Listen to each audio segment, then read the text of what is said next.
Hello, and welcome back to another exciting episode of Terrestrial Nomad, the podcast.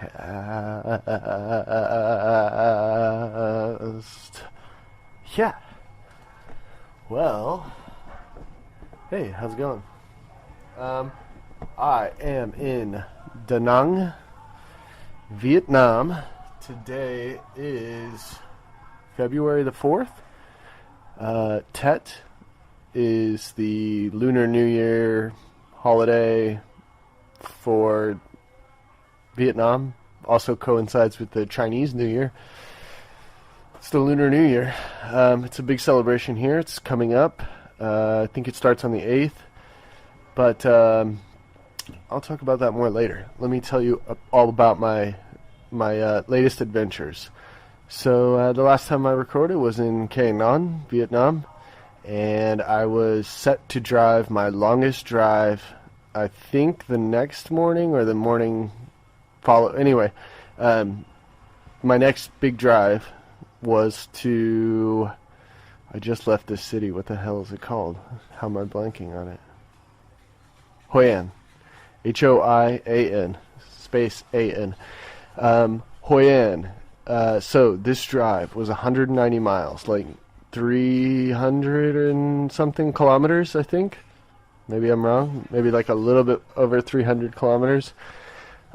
This drive took me just a little over 9 hours, and it was pretty brutal. It kicks my ass. I won't do another 190 mile day. I will not. There's no way I can.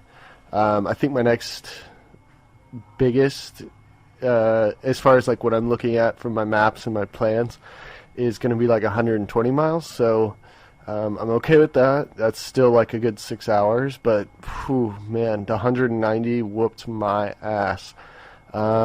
It was cold. It was wet. It wasn't like monsoon rainy, but it was rainy enough to where, like, this, I wear sunglasses to kind of, well, protect the sun, but also protect stuff flying in my eyes and the dirt, and it really does just help keep all the little debris out. But when it rains, it just makes it really bad with the sunglasses, so I had to, like, prop them down on my nose a little bit and look out, and still get a little bit of that drizzle hitting me in the eyes. So even though it was just like kind of drizzling and not really downpouring, it was still like quite annoying and difficult to ride. And I was getting these headwinds hitting me, so every like 20 seconds I'd get a whip of the wind and just have to hold on for dear life and really slow my bike down. So I really think I was averaging about 40 kilometers an hour, which would work out to be, it still doesn't work out to be the time it took, so it was probably actually less than that. I mean, the ride, don't get me wrong, was good. Like, it was a lot of fun. I think I almost died 3 times. Nearly ran off the road once. Just a couple other fun incidences that happened. As you can imagine, riding a scooter in Vietnam would be, but that's like what it's all about, this exciting adventure. So yeah, it was a really cool ride, and like so much beauty, because you're kind of, the whole time I was kind of popping in and out of the coastline, and then you kind of go inland a little bit, and you're in these giant rice fields. I believe they're rice fields, but it's just this super bright green that you've just never seen before. Like, just never seen anything that green, except for maybe in Oregon or Washington. Just beautiful ride. But so many times I wanted to just stop and take photos, but like that 9-hour ride would have turned into like 12 hours. And back for that ride, I was still having that issue with the idle was too low, I suppose, and then my bike was just dying at every red light, so it was kind of like I almost didn't even want to stop the bike because it was just like a hassle to have to start it again. I actually had one incident where a truck cut me off and I had to slam my brakes on so fast that I couldn't, because basically if I'm coming to a stop or if I'm stopping suddenly, I still need to give it just a little gas, like not enough to where you'd even be moving. Like you could idle and not move and still hold the gas down. But yeah, so I had to slam on my brakes. My bike died, and then I was out in the middle of a intersection, and I had to like push my bike because when it died, I thought it was still running, so I was giving it gas, but I was going nowhere, and I think I just flooded. I don't think they have a carburetor. I think it's fuel injected, but I flooded something because then when I pulled over, I was trying to start the bike for like a good 20 or 30 minutes, so that was a big delay as well. And you know, I sat there and I was thinking like, oh my gosh, is this like where my bike shits out? It was a small like village, and I was in front of someone's house, and they were kind of looking at me weird, and I wanted to ask them for help, but I also was like, no, just manage your bike, you can figure this out. So after trying to start it for a little while and giving it gas, and it kind of would start and then it wouldn't, and I was like, oh no, this sucks, like now I know something really bad has happened. But it turned out to be just kind of like flooded. So I kind of remember having an old car. I had a 1978 Firebird was my first car, and I can remember flooding the carburetor on that thing and having to wait, maybe like 20 minutes for that oil, or not oil, but the gas to kind of just, I don't even know what you would call it, dissolve in there, or get out, something. So eventually I just let it sit, and then I got it started straight away, so it was really nice, and got back on the road, and it was still having that problem all the way up until Hoi An, where when I got there, I checked into Sunflower Hotel. It's kind of like the main backpacker hub spot, I think. So I've been recommended this place by multiple people, so I was gonna go there. Knew I was, and I saw Darius there as well, the same guy I've been kind of seeing since Siem Reap. So it was cool to see him, and he's kind of traveling with some guys now, and got to hang out with him for a couple days.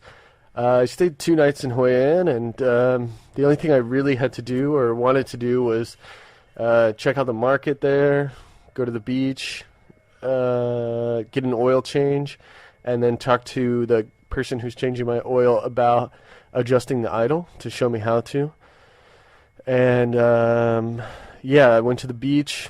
Nothing spectacular. The last 2 days in Hoi An was pretty overcasty, rainy, kind of cold weather. So not beach weather, not laying out weather. So I didn't really get to do that, which is okay. I mean, just kind of had 2 relaxing days where I just chilled out and hung out.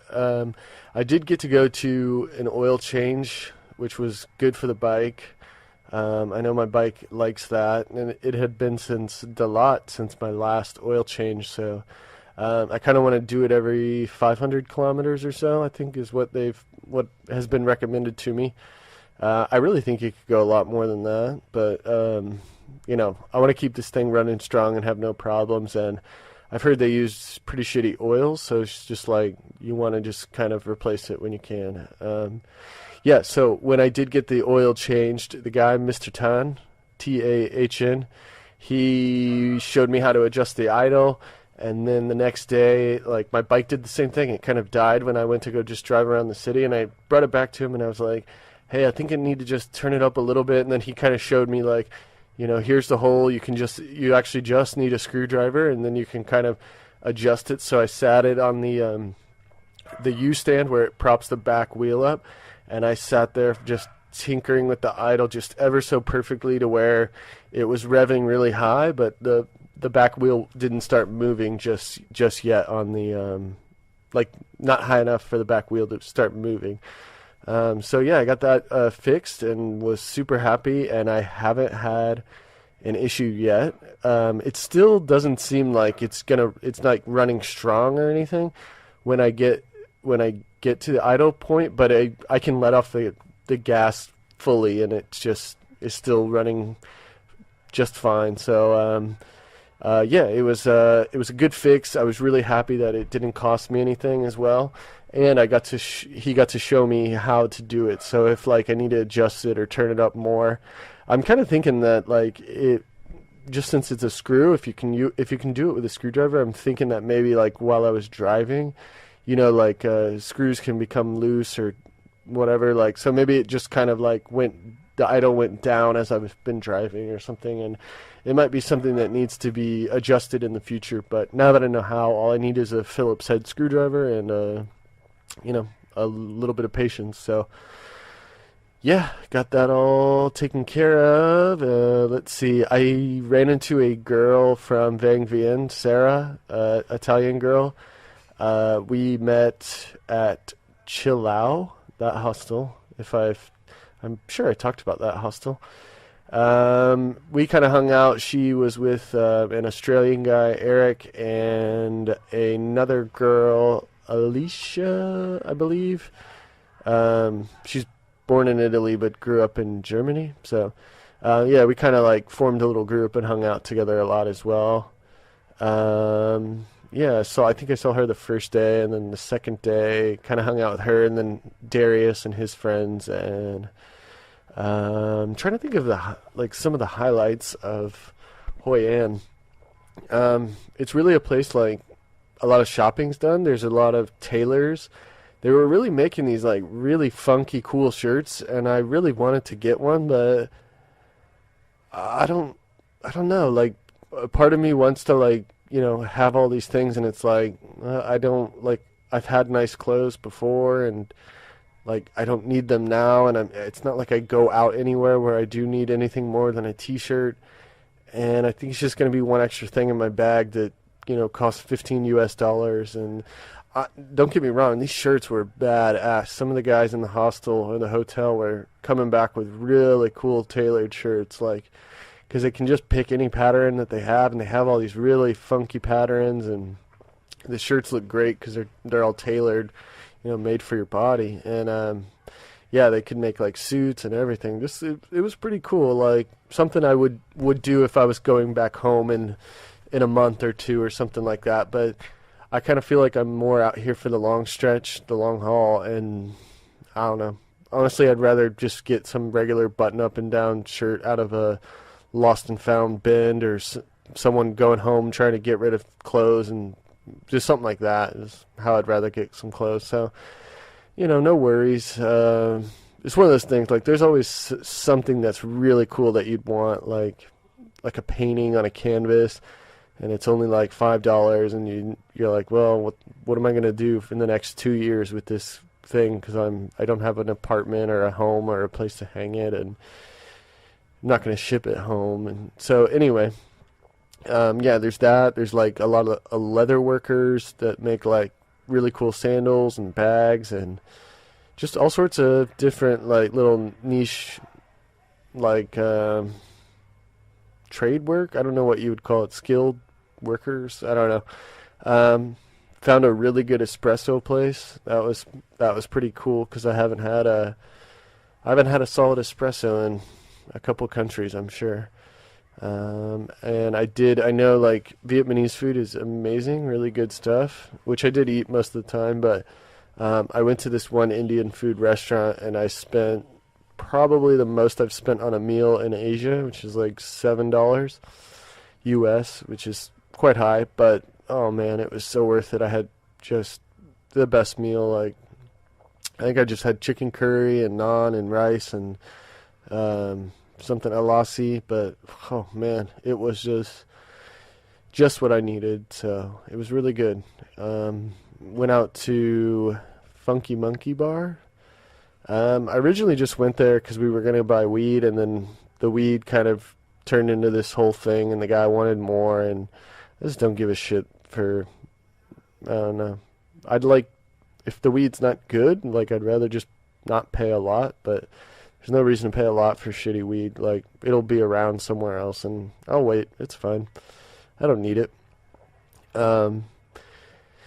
Yeah, I ended up getting pretty drunk at Funky Monkey. Didn't get any weed. Just hung out with the guys, and had a good night. Ate a couple banh mi's on the way home. It's pretty good. What else did I do? This morning I woke up.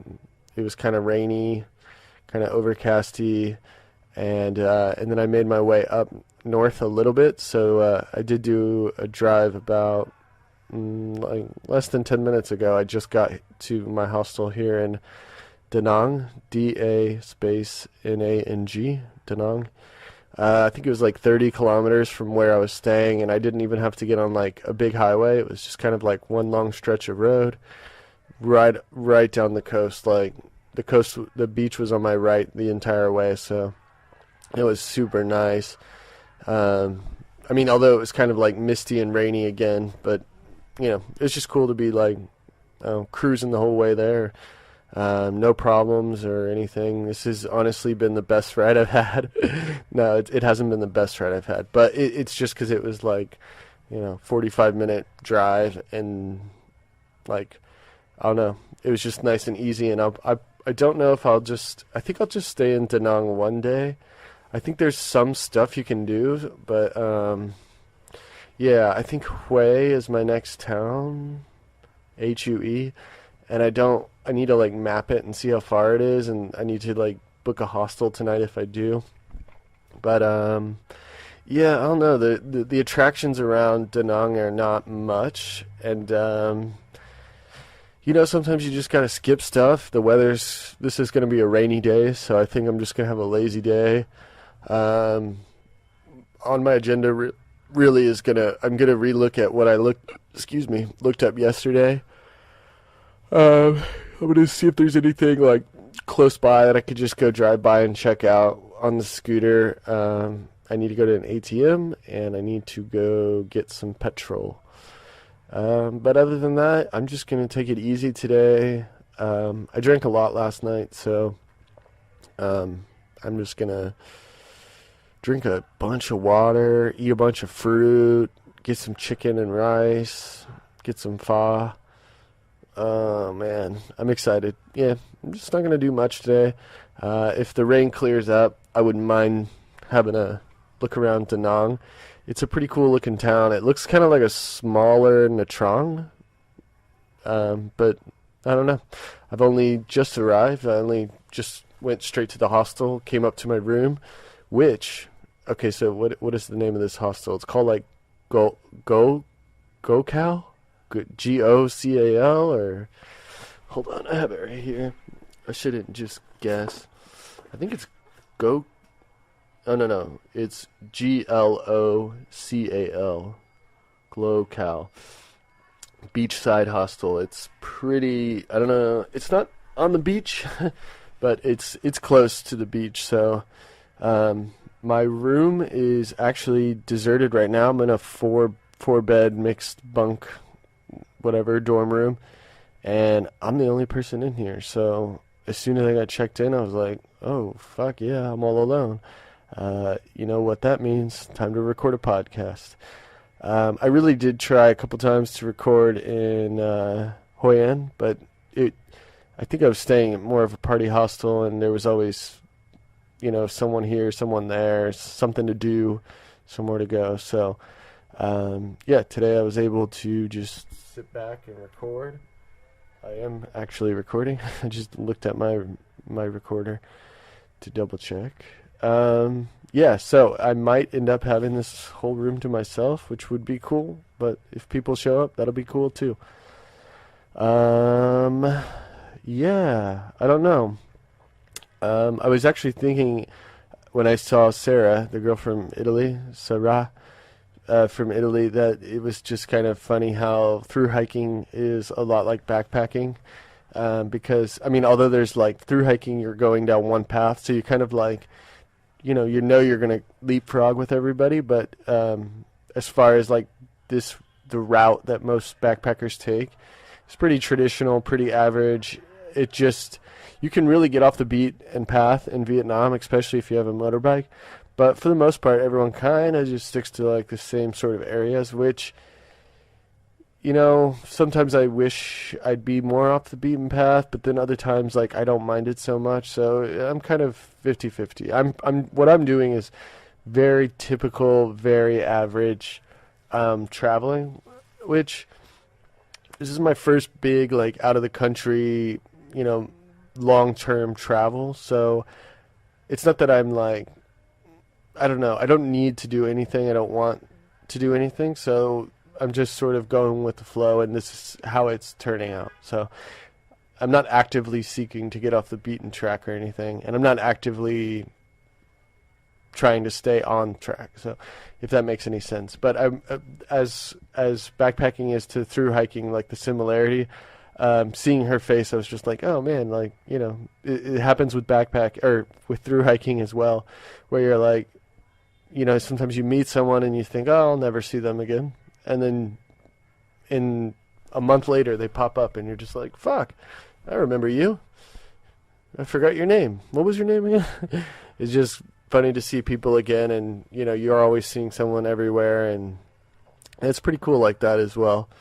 Or I think it's cool. I think some people might not like it, but, whatever. Choose your own adventure, as Shepard says.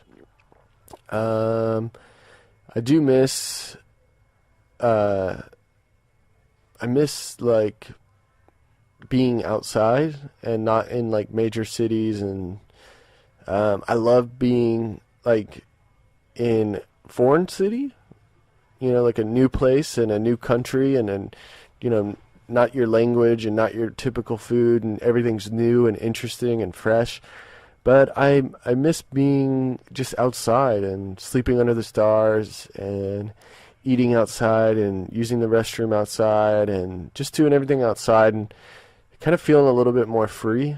So I've been thinking a lot about the hike in New Zealand. It's going to happen this year, so it's obviously way later in the year, but like that's what's I'm holding that in the back of my head sometimes when not that I feel down traveling, but just sometimes I'm like, oh man, like I just sometimes feel like I was having a lot more fun on the PCT rather than traveling. And don't get me wrong, traveling is great. Like, I don't have a job, I don't have a boss, I don't have a schedule, I can do whatever I want, I'm traveling alone. It's an amazing experience. But you just can't beat the freedom of through hiking. It's great. So Te Ara Ora, November, December 2016, this year. Really excited about that. It's going to happen for sure. And I think Haro is actually going to join me. He said he got a flight out, with some miles from someone's, airplane miles or whatever. So yeah, it's all looking pretty promising, and the future looks bright for the Terrestrial Nomad. Da Nang's pretty cool. I don't have much to say about it. Hoi An was mediocre. Didn't blow me away. Nothing too special. Up north is supposed to be a lot colder, which I don't really mind as long as this rain kind of goes away. I've been checking the weather every other day, kind of, and just seeing what the weather is like up north. And it seems like the whole country is just sort of wet and overcasty right now. So, as soon as this rain goes away, I think everything will be a lot better. I'm going to start cutting my rides a little bit shorter as well and doing some things here and there. I still need to apply for my Australian work visa, and I also need to book my flights from Hanoi to Myanmar, and then Hanoi to Bangkok to Mandalay in Myanmar, and then my flight from Yangon back to Bangkok. Where then I will just head south through Bangkok to the islands, and I'll have 30 days there, but I don't think I'm going to take 30 days. Malaysia, I think I've already talked about this, so I'll stop now. But anyways, that's the update for now. 190 miles was my record ride now, and that's going to remain the record. I don't want to break that record. So I got nothing left to say. I'll leave you alone. I'm done talking. Maybe I'll record tonight or tomorrow or something and give you some of my thoughts. That's all for now. Take care. Have an excellent day. And just remember, I love you.